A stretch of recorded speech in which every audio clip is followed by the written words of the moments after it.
everyone. I know I did. It still confuses me from time to time. And looking at it like this on the screen, it's still kind of confusing. Let's just look at this way really quick, and then I'll try and make it a little bit more simple for you.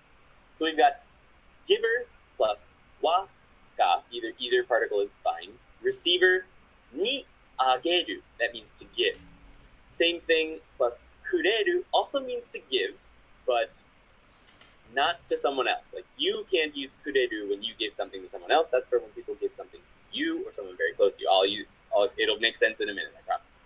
For morao, which is to receive, the receiver comes first, marked by wa and ga, and the giver comes next, and you mark them with ni or kara. Kara is actually, I feel better using kara with morao.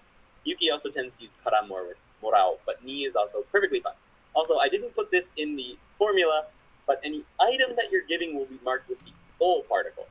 So, for example, we'll get into that with the example sentence. Now, that's a little bit confusing. So I decided to make a chart to sort of help it make a little bit more. So Andy said this is confusing. I do agree. Why he bringing up this way? So first of all, what's this topic's about? Just give me concisely.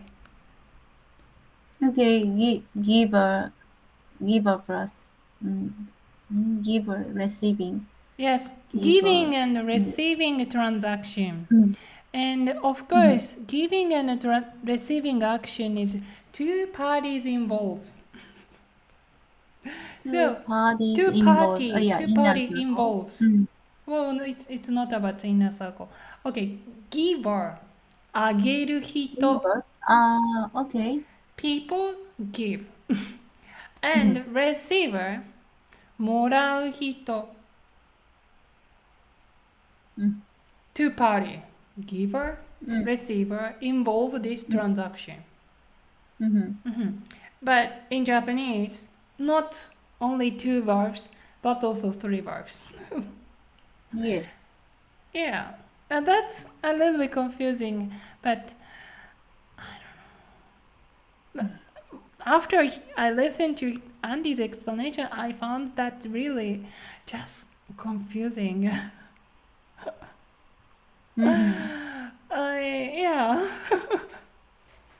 So in my case,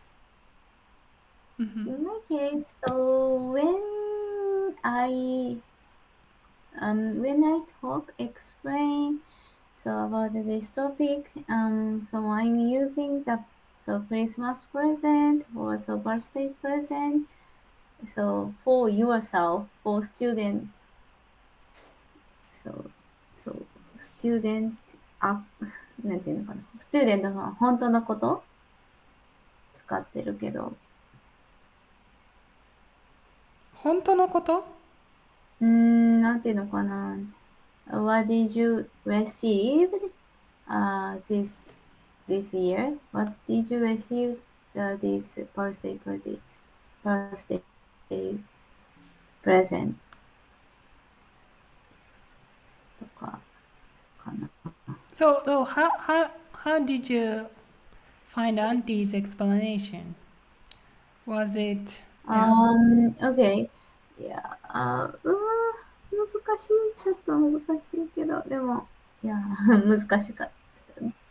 For me, it's difficult because first of all, so it's all English. So that's why for me it's difficult. But I don't know. It's a good explanation for English.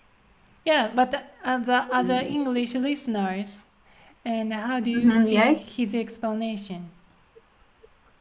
You listen to his explanation and it's difficult to understand. I don't know. Okay, I can't evaluate. Okay, sure. I can Fair. Okay, so this grammar is あげる、くれる、もらう. So introducing three verbs, right? But the giving action, what verb are we gonna use? Giving. Yeah, giving action. Exactly. Receiving. Receiving is くれる and もらう。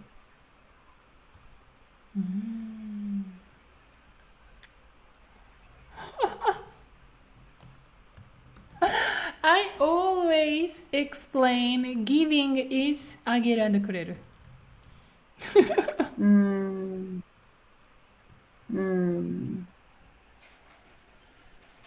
But Yukiko, for Yukiko, くれる is もらう。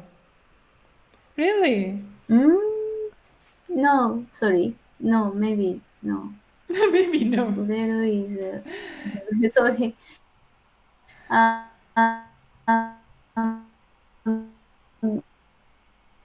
Maybe no. Okay, then here's how Not receive. how I usually explain. So, if someone gives something, we're gonna use あげる。we're gonna use あげる。For example, if Japan gives you a job, 日本が私に仕事をあげます。But it doesn't work because receiver is now specifically yourself. Then that's a me sentence. Me.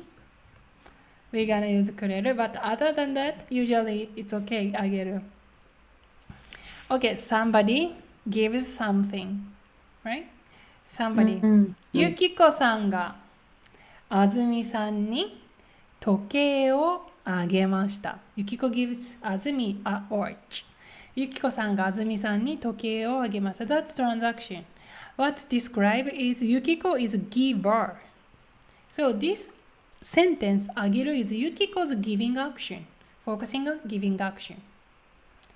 But basically you can use the giving action is あげる. However, if receiver is specifically you, we are using a different verb exclusively.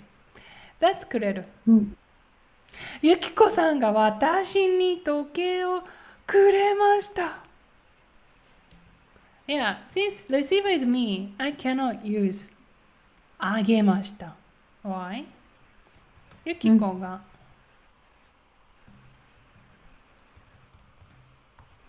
私に時計をあげる。ゆきこがあずみに時計をあげる。Okay, next sentence is you are not standing anywhere. It's like you are the third person and seeing these two people's transaction. Yukiko gives something to Azumi. On the other hand,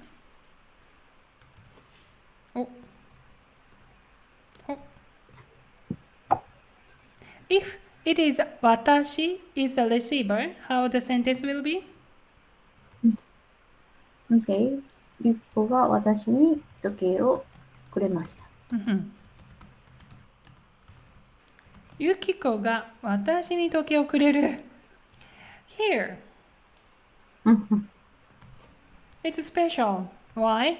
Because it's me. So, only when you're gonna use くれる. If you receive, because when you start talking, you realize how much you talk about yourself. A lot of transaction, when you talk about, actually you are involving that transaction. So you are actually, you're not gonna, when you receive, you are not gonna use あげる. You use くれる. はい。メテムさん、こんにちは。はい。あげるとくれるの違いですね。あげるとくれる。Okay. Andy said this about using this word, always outgoing. Okay. If you are the third person, you are not involving this transaction. Outgoing. So outgoing, outside transaction. You just use あげる。someone, あげる。Okay. Yukiko, clear? Okay.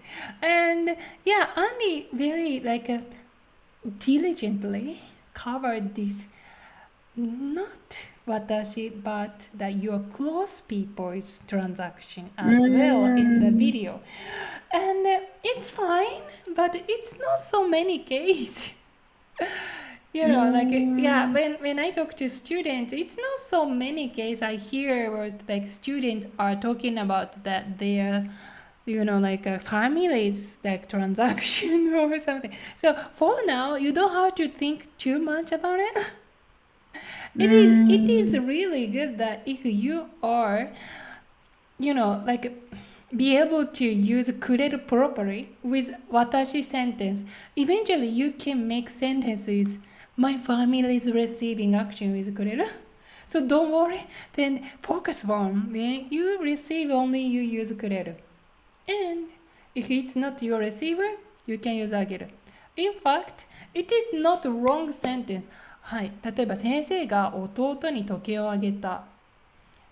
Like, according to this, Andy's explanation, that close people are supposed to be your inner circle, so you are supposed to use くれる. But I don't find, or probably a lot of people do not find that that's like purely wrong sentence. 私は okay. 先生が弟に時計をあげた. It doesn't sound like incorrect sentence, right? What do you think, Yukiko? Yeah, Yes.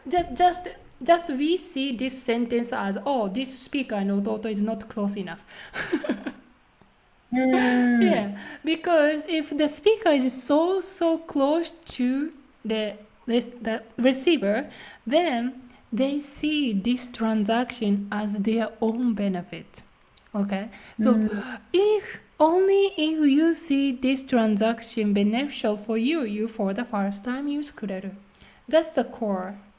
So don't worry about it, like, okay, who should I assign or something. For example, if your girlfriend receiving a good job and you're really happy, then you might want to use くれる. あの会社仕事くれたの? よかったね. Alright, that's あげる and くれる. Then もらう was really funny to me. It was very funny to me to listen to that. Like his explanation, but because it was very like new to me. Okay, もらう, when do you use? もらう okay. Receiving something. Receiving, yes, so clear, very clear. If you receive, it's もらう. That's it. Okay, someone received もらう. Okay, if Yukiko received a job, then I say ユキコが仕事をもらった。ユキコが仕事をもらったよ。Somebody. So here I even don't. Here I might not mention the who give her a job. Just I'm focusing on Yukiko's receiving action. ユキコが仕事をもらった。Okay. But what Andy said about もらう? Tell me.